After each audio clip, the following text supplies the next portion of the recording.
Hello and welcome to my channel. Well, we're at high altitude here because it's December now, and just before I get into all of this, I just wanted to let you know I haven't forgotten about the November knife giveaway. It's December now, but we're still going to do one, or I'm still going to do one for you guys. But I just wanted to go back and look at the most carried knives. I'm going to try to do this in separate categories. This particular category is small fixed blade knives. Now this is the ones that I carried and used the most. It's not necessarily my favorite knives and everything, but because I carried and used them, they became my favorites while I was carrying and using them. It seems to work that way with me. You know, I'll get a new knife and I'll try it and I like it and I'll use it a lot, and then I'll either get another new knife or I'll go back to one of my favorites. And I've really been getting into fixed blade knives heavier than before. This last year and even going into the prior year before that, I just really started getting into fixed blade knives a lot more. And once I started, the SE3 was the one I carried pretty much the most. Once I got down to this one and switched to horizontal carry, cross draw like that, this thing, if I put my pants on, this went on with it, you know. And I carried this a lot. I always had it there. I used it. I like the finger choil setup with the way this is. It's not so far forward that you take a big chunk out of the blade, but your hand rests there perfectly. You see the way it's angled? I've never cut myself accidentally, you know, by doing this on this one. Which I have on the little Kaiser. But all I have to do is reprofile that blade to do like that if I wanted to do that. But I'm going to leave it like that because I'm not going to I have to modify myself rather than modify the knife on that at first. But this one is a great knife. I really like it. It all depends on, you know, what works for you. And one of the things is your physical size. If you're a larger person, I'm a small, you know, I'm not a huge guy. So my waistband real estate area is limited. And this, sticking on the side of my hip and, or, you know, on my left side and everything, takes up my whole left side. I mean, that's the length of the whole of all of my left side there. So if this sticks out or that sticks out, it's gonna be more obvious. I'm not worried about it because, you know, Texas is concealed carry or open carry, whatever you want, you know. But and this doesn't exceed, you know, blade length or anything like that. I don't have any worries about that. But if I'm carrying a knife, I don't want to alarm the sheeple and stuff like that. I don't want a lot of questions or anything like that. So I'd rather carry concealed, whatever it is. If I'm allowed to carry concealed, I'm going to carry concealed. Because open carry pretty much tells everyone exactly where your weapon is and that you've got a weapon. Sometimes that's good, and sometimes that's not good because they know what you've got and where you've got it before you do.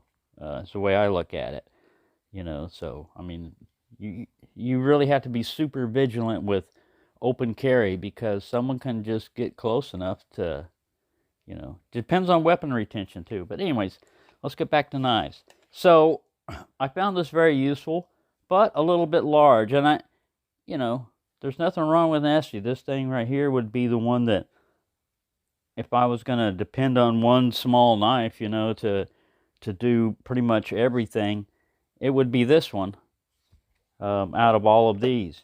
But I found that bigger is not necessarily always better. I mean, this one has a smaller profile than a lot of ESEE knives, and it cuts a little bit better, you know, slicier. But after that, I went, it didn't go in sequence, but I got into neck knives also, which are small fixed blades.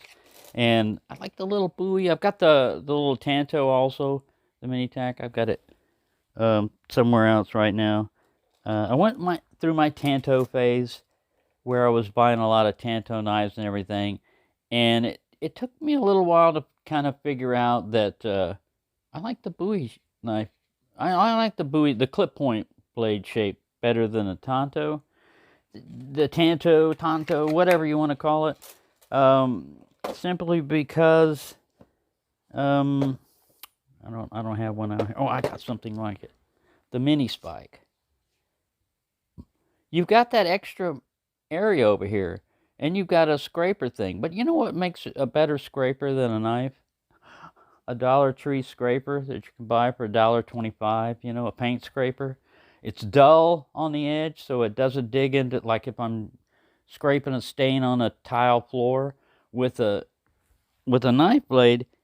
This is not a chisel grind, so you have to get that. It's easier to do with the Tanto. You know, I mean, you can find the flat and you can just go like that, but you have a possibility of scratching or cutting the tile with something that's flat and doesn't have you know, the only sharp edge is like the angle of this, you know, and you're going like that.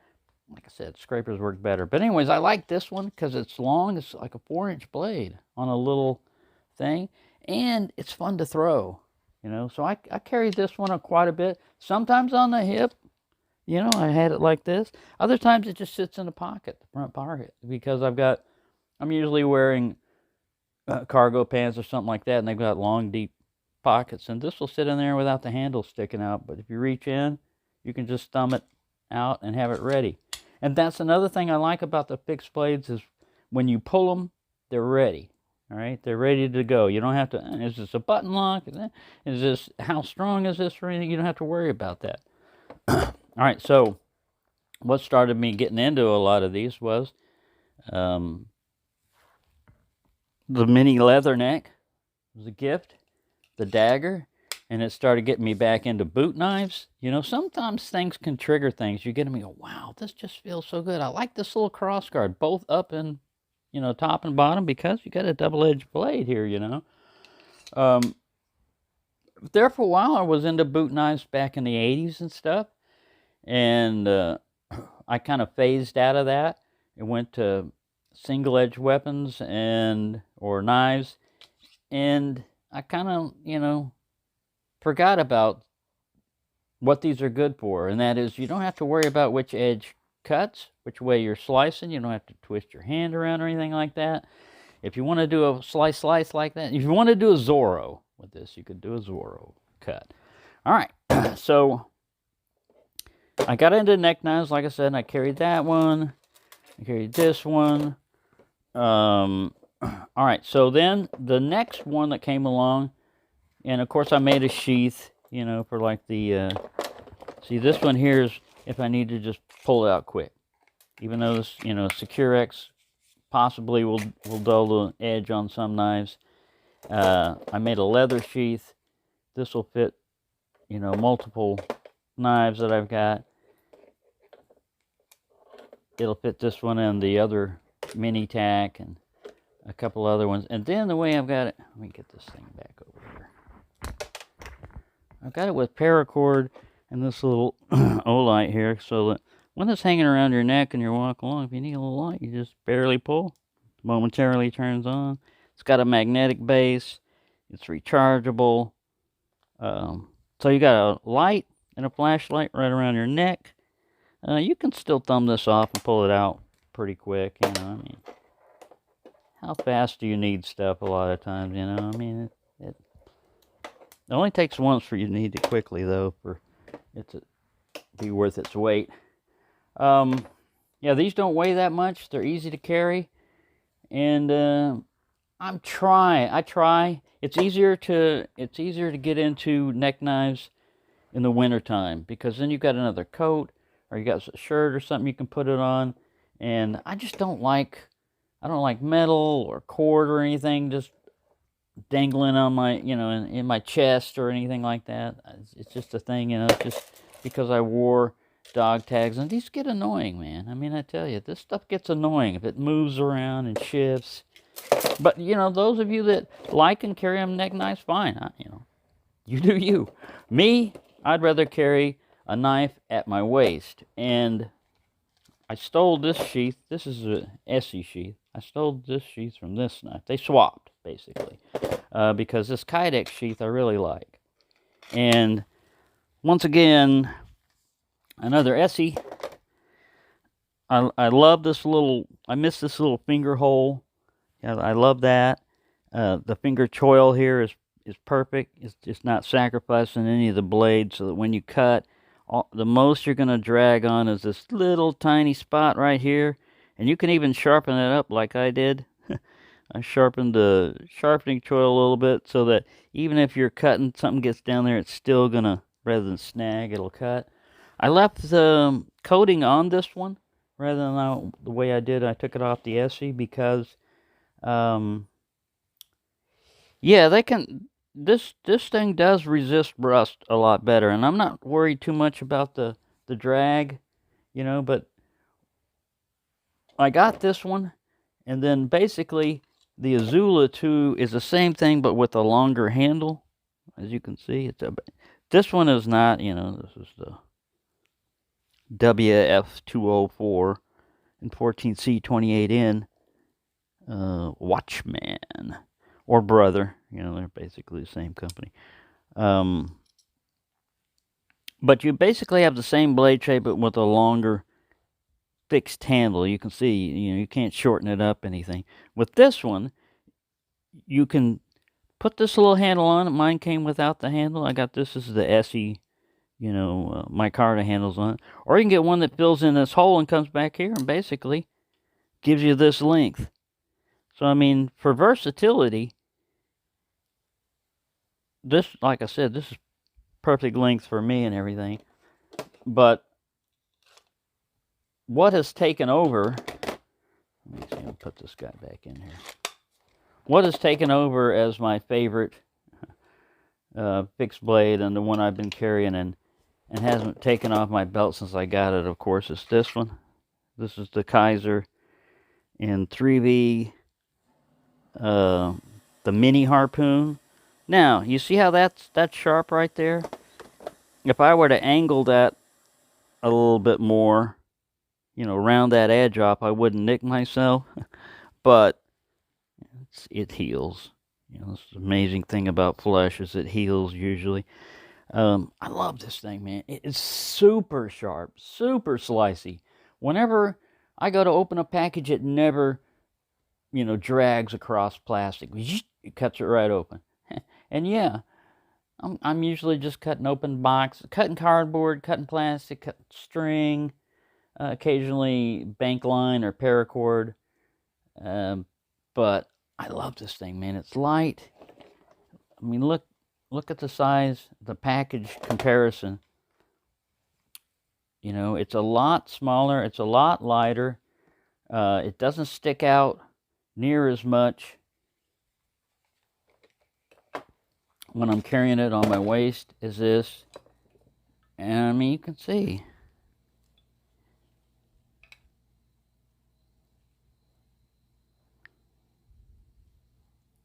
Yeah, this one's made in USA and this one's made in China. This is 3B. I've never had 3B before. And so far, I'm liking it. I'm not doing... It's a really shock-resistant kind of steel, you know. It can, like, take batoning and everything. I'm not going to baton with this guy. You know, I'm not going to do that. Maybe I will. If I do, I'll laugh. I'll laugh at myself. Say, well, what do you know? Look at me batoning. But I doubt that's going to happen. If it does, I'll let you know. But I just made this little snap here. I've got to tighten up this one snap here is a little loose. See that? But all you do is you just take that little thing and spread it out a little bit. I've got a thing that sets these snaps in. And see, that was taken off. This one, because this one was a store-bought version, you know, of this nice stiff leather and everything. I love the way these things work. You don't have to take your belt off or anything. You just put it around your belt, snap, you're ready to go. Same way with taking it off. You don't have to take your whole belt off to do it. Some of these, like I said, these clips right here are very good for being secure, but you have to lift this up, push your belt behind that and over it. It sounds easy, but, you know, when you're trying to sit there and do it, It's not always easy. And the only other thing about this that this one was I used, because getting the right height of a neck knife is important. I use one of these things, so I can just adjust it. I can take it on and off, without any problem. Of course, if you slip these past, they're kind of hard. They're a pain in the butt to thread back in. But I've got this set, so if it's sitting back down here, I can fit this around my fat head and get it in there. But yeah, there you go. That's the ones I carried for 2024.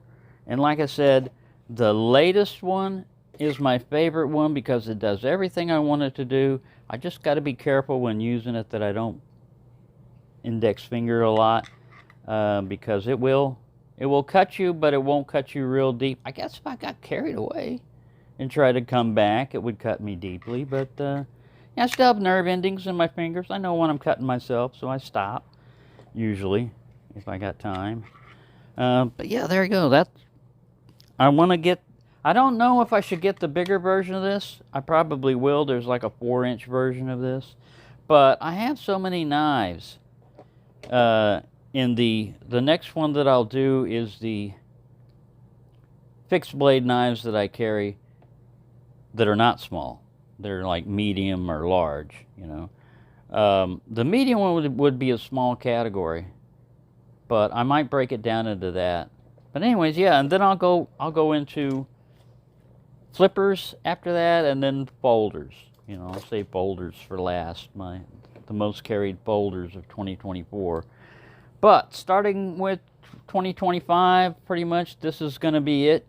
The main one that I'm carrying all the time. I carry a small fixed blade more than I carry a medium or a large fixed blade, but I do carry those from time to time. Especially if I'm on my bike, sometimes I'll put the SE4 on my hip and away I go, But with times like these, usually I have something more substantial for a backup if I'm worried about a backup. These are mainly just tools for cutting, and so far all I've had to do is cut packages and stuff, and the only flesh I've cut is my own. But yeah, there you go. If you carry a fixed blade or a small fixed blade, if you would, just leave in the comment what it is. I'm just curious what people use as a. If you don't carry one, you don't have to put anything down there, or just say you don't have. It's up to you if you want to interact or not. But yeah, there you go. That's my small fixed blade knives for 2024. If you don't carry one, man, I'd recommend trying any one of these. Oh yeah, I forgot about this guy too. This is the small Scarama. Another gift also from Anonymous. And I love this thing. I love this thing so much I want to get, like, they make a 200 and a 240. And they're not too expensive, from Varstaletta. And these are great knives, man.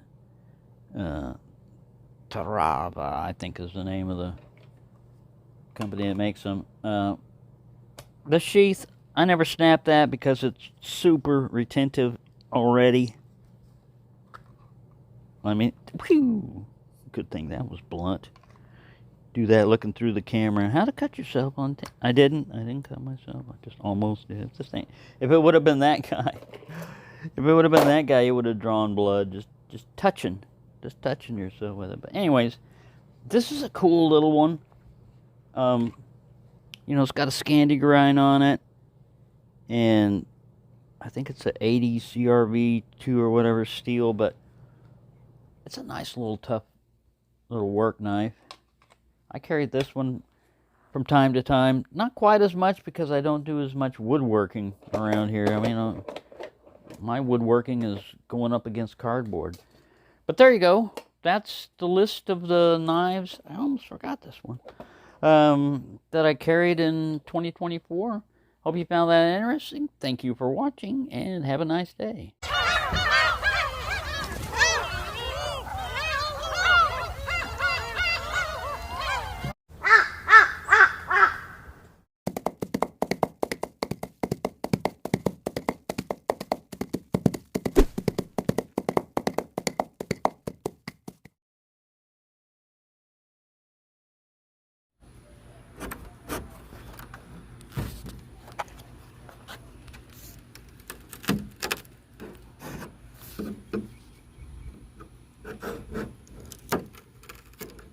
Don't underestimate the little ant.